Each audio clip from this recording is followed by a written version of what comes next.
बंधु माने नवेम्बर 2 तारिख रविवार दिन पड़ुछि देवोत्थापन एकादशी। एही एकादशी दिन आपण तुलसी गछ मूल बांधि दियंतु एही गोटी जिनिस एवं तुलसी गछ को छुई कहि दियंतु एही दुईटी मंत्र। आपणकर समस्त मनोस्कामना पूर्ण होइजिब। आपणको गृहरे धन सुख समृद्धिर वृद्धि हेब। आपणकर समस्त ग्रह पीड़ा मध्य दूर होइजिब। माँ लक्ष्मी एवं श्री विष्णुकर कृपा आपणको प्राप्ति हेब।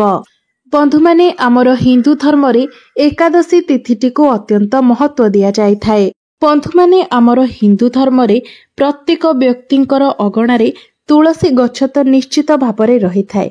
मात्र तुलसी गछ सह संबंधित किछि नियम जहाँकि अत्यंत गुरुत्वपूर्ण अटे ताहा प्रत्येक व्यक्ति को जना न थाए।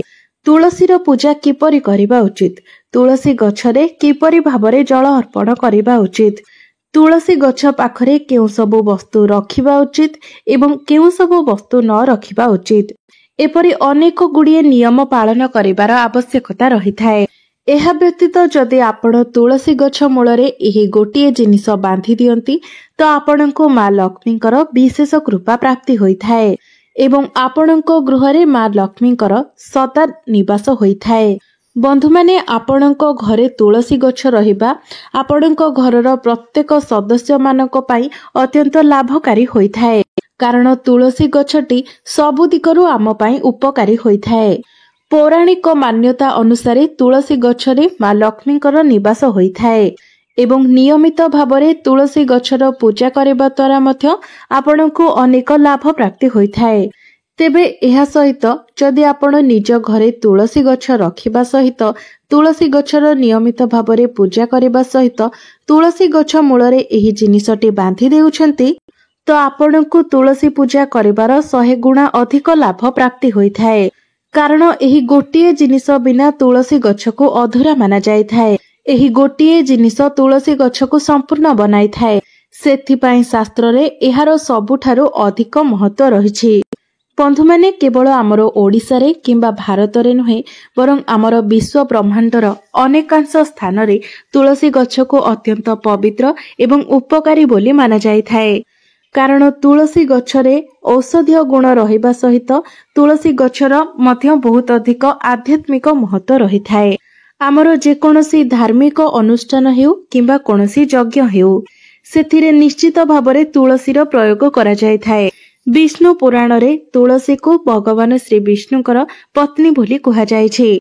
सेही कारणरु तुलसी को जगत जननी बोली मध्य कुहा जाय थाए। बंधु माने तुलसी को समस्त देवादेवी मानक ठारू वरदान प्राप्त होइछि। जेउथिपाई तुलसीर पत्र को अमृतर गुण सह युक्त बोली माना जायछि। जेउ स्थान रे तुलसी गछ रही थाए सेही स्थान रे ब्रह्मा विष्णु एवं महेश्वर एही तीन देवंकर वास होइथाए एवं नियमित भावरे यथाविधि तुलसीर पूजार्चना करिबा द्वारा आपणकर समस्त पाप मध्य नष्ट होई जाय थाए। जेभଳି भावरे सूर्योदय हेबा परे रात्रिर अंधकारर नाश होइथाए सेही भଳି भावरे तुलसी पूजा करिबा द्वारा आपणकर समस्त पापर मध्य विनाश होइथाए। शास्त्र अनुसारे जेउ गृहरे तुलसी गछ सबुबेले हरा भरा रहिथाए सेही गृहरे सदा सर्वदा सुख शांति एवं समृद्धि मध्य बनी रहिथाए।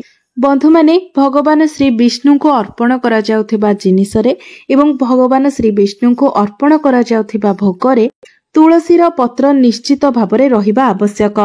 कारण तुलसी पत्र बिना भगवान श्री विष्णु कोनोसी भी भोग स्वीकार करि नथांती। सेथिपाई प्रत्येक गृहरे तुलसी गछ रहिबा अत्यंत जरूरी होइथाए। तो बंधु माने जदि आपणको घरे तुलसी गछ रहिछि तो निज घरे सुख शांति धन धान्य एवं समृद्धि वृद्धि करिबा पई आपण निश्चित भावरे माँ तुलसी को चुनुरी अर्पण करिबा उचित। बंधु माने अनेक व्यक्ति निज घरे तुलसीर गछ तो लगाई थांती मात्र सेमानंक द्वारा एही भूलटी होई जाई थाए जे सेमाने माँ तुलसी को चुनुरी अर्पण करि नथांती। जेउ कारणरु कि सेमाने तुलसी गछ लगाइबार शुभ फल सेमानंको प्राप्ति होई नथाए। तो आपण सबुबेले एही कथाटी को मने रखिबा उचित जे चुनुरी बिना तुलसी गछ को अधूरा माना जाय थाए। बंधु माने तुलसी केवल गोटिए गछ ही नुहे बरं तुलसी हेउछंती जणे देवी। तुलसी हेउछंती श्री विष्णुकर पत्नी ଏବଂ ତୁଳସୀଙ୍କୁ ଆମେ ଆମର ମା ବୋଲି ମଧ୍ୟ ମାନିଥାଉ। ସେଥିପାଇଁ ତୁଳସୀକୁ ଚୁନୁରି ଅବଶ୍ୟ ଅର୍ପଣ କରିବା ଉଚିତ। ଏପରି କରିବା ଦ୍ୱାରା ପତି ପତ୍ନୀଙ୍କ ମଧ୍ୟରେ ସମ୍ପର୍କ ଭଲ ରହିଥାଏ ଏବଂ ବିଶ୍ୱାସ ମଧ୍ୟ ବନି ରହିଥାଏ ଏବଂ ମହିଳାମାନେ ସର୍ବଦା ସୌଭାଗ୍ୟବତୀ ଏବଂ ସୁହାଗିନୀର ମଧ୍ୟ ବର ପ୍ରାପ୍ତି ପାଇଥାନ୍ତି। ମାତ୍ର ମା ତୁଳସୀଙ୍କୁ ଚୁନୁରି ଚଢ଼ାଇବା ସମୟରେ ଆପଣଙ୍କୁ ଏହି କଥାର ଧ୍ୟାନ ରଖିବାର ଅଛି ଯେ ଆପଣ ମା ତୁଳସୀଙ୍କୁ କେବେ ବି ଲାଲ ରଙ୍ଗର ଚୁନୁରି ଚଢ଼ାଇବା ଉଚିତ ନୁହେଁ, କାରଣ ଲାଲ ରଙ୍ଗର ସମ୍ବନ୍ଧ ମଙ୍ଗଳ ଗ୍ରହଙ୍କ ସହିତ ରହିଥାଏ ଏବଂ ତୁଳସୀଙ୍କ ସହିତ ବୁଧ ଗ୍ରହର ସମ୍ପର୍କ ରହିଥାଏ। ମଙ୍ଗଳ ଏବଂ ବୁଧ ହେଉଛନ୍ତି ପରସ୍ପରର ଶତ୍ରୁ। ତ ବୁଧଙ୍କର ଅନୁକୂଳ ଗ୍ରହ ହେଉଛନ୍ତି ଶୁକ୍ର ଏବଂ ଶନି। ସେଥିପାଇଁ ତୁଳସୀ ଗଛରେ କେବେ ବି ଲାଲ ଚୁନୁରି ଚଢ଼ାଇବା ଉଚିତ ନୁହେଁ। ଆପଣ ତୁଳସୀ ଗଛରେ ସବୁଜ ରଙ୍ଗର କିମ୍ବା ହଳଦିଆ ରଙ୍ଗର ଚୁନୁରି ଚଢ଼ାଇ ପାରିବେ। ତେବେ ଏହା ମଧ୍ୟ ଆପଣ ଧ୍ୟାନ ରଖିବେ ଯେ ଆପଣ ଯେଉଁ ଚୁନୁରି ମା ତୁଳସୀଙ୍କୁ ଅର୍ପଣ କରୁଛନ୍ତି ତାହା ଯେମିତି ଚିରା କିମ୍ବା ଫଟା ନ ହୋଇଥାଏ। ସମ୍ପୂର୍ଣ୍ଣ ଭଲ ଚୁନୁରି ଆପଣ ସବୁବେଳେ ମା ତୁଳସୀଙ୍କୁ ଅର୍ପଣ କରିବେ। ତେବେ ତୁଳସୀରେ ଚୁନୁରି ବାନ୍ଧିବା ପାଇଁ ଏକାଦଶୀର ଦିନଟିକୁ ସବୁଠାରୁ ଅଧିକ ଭଲ ବୋଲି ମାନାଯାଇଥାଏ, ସର୍ବୋତ୍ତମ ବୋଲି ମାନାଯାଇଥାଏ। ତ ଆପଣ କୌଣସି ବି ଏକାଦଶୀ ଦିନ ଗୋଟିଏ ନୂଆ ଚୁନୁରି ଆଣି ମା ତୁଳସୀଙ୍କୁ ଅର୍ପଣ କରିପାରିବେ। ଏପରି କରିବା ଦ୍ୱାରା ଆପଣଙ୍କୁ ଅନେକ ଗୁଣା ଅଧିକ ଲାଭ ପ୍ରାପ୍ତି ହେବ। ବିନା ଚୁନୁରିରେ ଆପଣ ତୁଳସୀ ଗଛ କେବେ ବି ରଖିବା ଉଚିତ ନୁହେଁ ଏବଂ ଯଦି ଚୁନୁରିଟି ପୁରୁଣା ହୋଇଯାଇଛି ତ ଆପଣ ସେହି ଏକାଦଶୀ ଦିନ ହିଁ ପୁରୁଣା ଚୁନୁରି ବଦଳାଇବା ଉଚିତ। ବନ୍ଧୁମାନେ, ତୁଳସୀ ବିବାହ କରାଇବା ମଧ୍ୟ ଅତ୍ୟନ୍ତ ଶୁଭ ହୋଇଥାଏ। ଏପରି କରିବା ଦ୍ୱାରା ମନୁଷ୍ୟର ସମସ୍ତ ଦୁଃଖ କଷ୍ଟର ଅନ୍ତ ହୋଇଥାଏ ଏବଂ ସାଂସାରିକ ଜୀବନରେ ଆପଣଙ୍କୁ ସମସ୍ତ ପ୍ରକାରର ସୁଖ ପ୍ରାପ୍ତି ହୋଇଥାଏ। ବନ୍ଧୁମାନେ, ଅନେକ ବ୍ୟକ୍ତିମାନେ ଜାଣତରେ ହେଉ କିମ୍ବା ଅଜାଣତରେ ହେଉ ତୁଳସୀ ଗଛ ନିକଟରେ କିଛି ଏପରି ଜିନିଷ ରଖିଦେଇଥାନ୍ତି ଯାହାଦ୍ୱାରା ତୁଳସୀ ଗଛର ଅପମାନ ହୋଇଥାଏ। ବନ୍ଧୁମାନେ, କିଛି ଏପରି ଜିନିଷ ରହିଥାଏ ଯେଉଁଗୁଡ଼ିକ କି ତୁଳସୀ ଗଛ ପାଖରେ ରଖିବା ଅନୁଚିତ ହୋଇଥାଏ। ଏହି ଜିନିଷ ଗୁଡ଼ିକ ତୁଳସୀ ଗଛ ପାଖରେ ରଖିବା ଦ୍ୱାରା ଆପଣଙ୍କୁ ଅଶୁଭ ଫଳ ପ୍ରାପ୍ତି ହୋଇଥାଏ, କାରଣ ତୁଳସୀର ଗଛଟି ଅତ୍ୟନ୍ତ ସମ୍ବେଦନଶୀଳ ହୋଇଥାଏ। ତ ଆପଣଙ୍କୁ ତୁଳସୀ ଗଛର ବହୁତ ଭଲ ଭାବରେ ଯତ୍ନ ନେବାର ଆବଶ୍ୟକତା ରହିଥାଏ, ତେବେ ଯାଇ ଆପଣଙ୍କୁ ଏହାର ଶୁଭ ଫଳ ପ୍ରାପ୍ତି ହୋଇଥାଏ। ସେଥିପାଇଁ ତୁଳସୀ ଗଛ ନିକଟରେ ମଧ୍ୟ ଆପଣ କେବେ ବି ଅପଶବ୍ଦ କହିବା ଉଚିତ ନୁହେଁ। ତୁଳସୀ ଗଛ ନିକଟରେ ଭୁଲରେ ବି ଆପଣ ଜୋତା ଚପଲ କିମ୍ବା ଝାଡୁ ପୋଛା ମଧ୍ୟ ରଖିବା ଉଚିତ ନୁହେଁ। ଏପରି କରିବାକୁ ପାପ ମାନାଯାଇଥାଏ। ଯେଉଁଠାରେ ତୁଳସୀର ଗଛ ରହିଥାଏ ତା ନିକଟରେ ଛେପ ପକାଇବା ଦ୍ୱାରା ଆପଣ ଘୋର ପାପର ଶିକାର ହୋଇଥାନ୍ତି। ତୁଳସୀ ନିକଟରେ ଜଳରେ ଭରା ପାତ୍ର ମଧ୍ୟ ରଖିବା ଉଚିତ ନୁହେଁ। ଏହା ବ୍ୟତୀତ ତୁଳସୀ ନିକଟରେ ତୁଳସୀ ଗଛ ମୂଳରେ ଦୀପ ଜଳାଇବା ପରେ ଦୀପଟି ଜଳି ସାରିବା ପରେ ସେହି ଦୀପକୁ ସେଠାରୁ ନେଇଯିବା ଉଚିତ। ଲିଭି ଯାଇଥିବା ଦୀପ ମଧ୍ୟ ତୁଳସୀ ନିକଟରେ ରଖିବା ଉଚିତ ନୁହେଁ। ଏହାକୁ ଅଶୁଭ ବୋଲି ମାନାଯାଇଥାଏ। ଯେଉଁ ସ୍ଥାନରେ ଆପଣ ତୁଳସୀ ଗଛ ଲଗାଇଛନ୍ତି ତାର ଚତୁଃପାର୍ଶ୍ୱକୁ ସର୍ବଦା ପରିଷ୍କାର ପରିଚ୍ଛନ୍ନ ରଖିବା ଉଚିତ। ଏହା ସହିତ ତୁଳସୀ ମୂଳରେ ଆପଣ କେବେ ବି ଶିବଲିଙ୍ଗ କିମ୍ବା ଗଣେଶଙ୍କର ପ୍ରତିମା ରଖିବା ମଧ୍ୟ ଉଚିତ ନୁହେଁ। ଏହା ସହିତ ଆପଣ ଯେଉଁ କୁଣ୍ଡରେ ତୁଳସୀ ଗଛ ଲଗାଇଛନ୍ତି ସେହି କୁଣ୍ଡରେ ଅନ୍ୟ କୌଣସି ଗଛ ଲଗାଇବା ମଧ୍ୟ ଉଚିତ ନୁହେଁ। ତୁଳସୀ ଗଛ ନିକଟରେ ଲୁଗା ଶୁଖାଇବା ମଧ୍ୟ ଉଚିତ ନୁହେଁ, କାରଣ ଏପରି କରିବା ଦ୍ୱାରା ଲୁଗାରୁ ପାଣି ଆସି ତୁଳସୀ ଗଛ ଉପରେ ପଡ଼ିଥାଏ, ଯାହାଦ୍ୱାରା ଆପଣଙ୍କୁ ଘୋର ପାପର ଭାଗୀ ହେବାକୁ ପଡ଼ିଥାଏ। ଏହା ସହିତ ଆପଣ ଯେତେବେଳେ ତୁଳସୀ ପତ୍ର ଛିଣ୍ଡାଉଛନ୍ତି ସେତେବେଳେ ନଖରେ କେବେ ବି ଆପଣ ତୁଳସୀ ପତ୍ର ଛିଣ୍ଡାଇବେ ନାହିଁ। ଏପରି କରିବା ଦ୍ୱାରା ତୁଳସୀ ଗଛର ଅପମାନ ହୋଇଥାଏ। ଯଦି ତୁଳସୀ ପତ୍ର ଝଡ଼ି ତଳେ ପଡୁଛି ତ ସେହି ତୁଳସୀ ପତ୍ରକୁ ଆପଣ କେବେ ବି ଅଳିଆ ଗଦାରେ ପକାଇବା ଉଚିତ ନୁହେଁ। ତୁଳସୀ ପତ୍ରକୁ ଆପଣ ତୁଳସୀ ମୂଳର ମାଟିରେ ହିଁ ପୋତି ଦିଅନ୍ତୁ। ତ ବନ୍ଧୁମାନେ, ମନେ ରଖିବେ ଯେ କୌଣସି ରବିବାର ଦିନ କିମ୍ବା ଏକାଦଶୀ ଦିନ ଆପଣ ତୁଳସୀ ପତ୍ର ଛିଣ୍ଡାଇବା ଉଚିତ ନୁହେଁ କିମ୍ବା ତୁଳସୀରେ ଜଳ ଦେବା ମଧ୍ୟ ଉଚିତ ନୁହେଁ।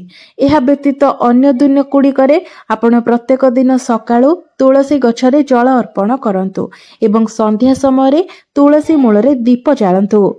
ଅନେକ ସମୟରେ ମହିଳାମାନେ ନିଜର କେଶକୁ ଖୋଲା ରଖି ତୁଳସୀ ଗଛରେ ଜଳ ଦେଇଥାନ୍ତି, ତେବେ ଏହାକୁ ଅତ୍ୟନ୍ତ ଅଶୁଭ ବୋଲି ମାନାଯାଇଥାଏ। ଯେଉଁମାନେ सुहागिनी अटंती तो सेमाने जेतेबेले तुलसी गछरे जल देउछंती तो आपण निज मथारे सिंदूर लगाई केश को बांधी मुंडरे ओढ़णा देई तुलसी गछरे जल अर्पण करबा उचित। एपरि करबा द्वारा आपणको माँ तुलसींकर आशीर्वाद प्राप्ति होइथाए। एवं जेतेबेले आपण तुलसी गछ लगाउछंती तो आपण एही कथा को ध्यान रे रखिबे जे आपण जे माटी रे तुलसी गछ लगाइबे सेही माटी जेपरि कोनोसी अपरिष्कार जगारू आपण न आणंती। सब बेले कोनोसी पवित्र स्थानर माटी रे ही आपण तुलसी गछ लगाइबा उचित। एहा सहित कोनोसी अपरिष्कार स्थान रे मध्य तुलसी गछ लगाइबा उचित नुहे। जेपरि कि कोनोसी नाଳ निकटरे हेउ किंबा बाथरूम पाखरे हेउ आपण केबे भी तुलसी गछ लगाइबे नाही। बंधु माने आपण माने मने रखिबा उचित जे आपण जे तुलसी गछ लगाइछंती ताहा जेपरि केबे न सुखिबा उचित। कारण शास्त्र रे मान्यता रहिछि जे तुलसी गछ सुखिबाको अकाल मृत्युर संकेत भाबरे माना जायथाए। जदि आपण लगाइथिबा तुलसी गछटी सुखी जाए तो आपणको गृहर सुख समृद्धि मध्य सेही भली सुखी जायथाए।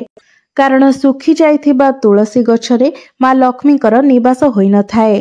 वास्तुशास्त्र अनुसारे तुलसी गछ सुखी जिबा आसीबाकू जाउथिबा कोनोसी विपदर संकेत देइथाए। सेथिपाई तुलसी गछर भल भाबरे जत्न नेबा आवश्यक होइथाए एवं प्रत्येक दिन तुलसी गछकू जल अर्पण करी तुलसी गछकू सबुबेले सबुजिमा भरा रखिबा उचित। एवं तुलसी गछरे केबे भी कोनोसी केमिकल किंबा सारर प्रयोग करिबा मध्य उचित होई न थाए। आपण चाहिले तुलसी गछ मूलरे गोबरर प्रयोग करि पारिबे, मात्र अन्य कोनोसी सार किंबा रासायनिक पदार्थर आपण उपयोग करिबा अनुचित होई थाए। एहा व्यतीत तुलसी गछरे केबे भी बुढ़ियाणी जाल किंबा कोनोसी अन्य कीट लागिबा मध्य अशुभ होई थाए। शास्त्र अनुसारे मासिक धर्म समय कोनोसी भी महिला तुलसी गछकू छुईबा किंबा तुलसी गछरे जल अर्पण करिबा उचित होई न थाए। स्नान नकरी मध्य तुलसी गछकू छुईबा किंबा तुलसी गछरे जल अर्पण करिबा उचित होई न थाए। पादरे चप्पल पिंधि मध्य आपण तुलसी गछकू छुईबा किंबा जल अर्पण करिबा उचित होई न थाए। एवं जेतेबेले आपण तुलसी गछरे जल अर्पण करूछंती सेही समय ध्यान रे रखिबा उचित जे सेही जल जेपरि आपणक पादरे न पड़े। कारण एपरि करिबा द्वारा माँ तुलसींकर अपमान होइथाए। बंधु माने श्रीकृष्ण कहिछंती जे नित्य तुलसी गछर दर्शन करिबा द्वारा मनुष्य को स्वर्ग प्राप्ति होइथाए एवं प्रत्येक दिन तुलसी पत्रर सेवन करिबा द्वारा मनुष्यर समस्त पाप मध्य नष्ट होई जायथाए। तुलसीर गछको सबुबेले आपण निजर घरर सम्मुखरे लगाइबा उचित। तो तुलसी गछको पूर्व किंबा उत्तर दिगरे लगाइबा सर्वोत्तम होइथाए। जदि आपणकर तुलसी गछर कुंडरे अन्य कोनोसी गछ उठी जाउची तो से सब गछको आपण उपाड़ी देबा उचित।